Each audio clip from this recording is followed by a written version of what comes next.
My name is Jim Donnelly. I'm a technical agronomist with DEKALB Disease in northern Illinois.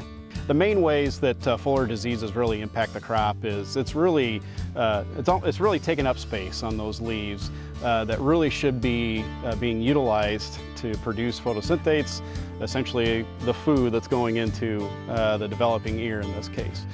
So the more foliar disease you have, the less area that those leaves are able to utilize to make all that energy. So that's really ultimately what it's about. Sometimes the plant can compensate for that a little bit, but oftentimes that can actually take away from other resources. So, you may see a decent amount of gray leaf or other diseases, which can it'll kind of keep the yield potential up, but then it'll take it away from the stalks. So, even though you may not see much of an impact there, you can still see it in the stalks and late season standability. So it can be twofold there on how it really affects it.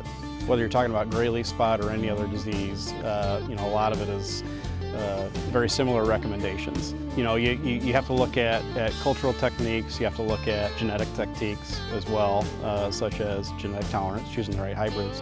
But some of it starts with cultural practices. And ultimately, in this region we're used to growing a lot of corn on corn. Anytime you follow a crop, the same crop with what was last year, you're going to have an increased likelihood of having more disease.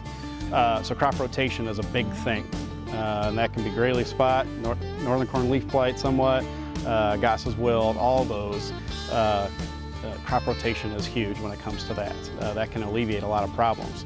We look at crop rotation. If they cannot do crop rotation or decide not to, it economically doesn't make sense.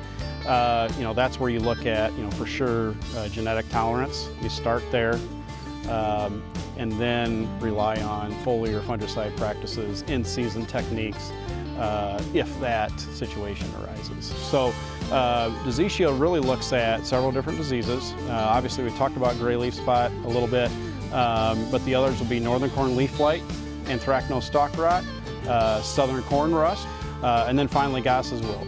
Goss's wilt around here has been a really big deal going back almost 10 years.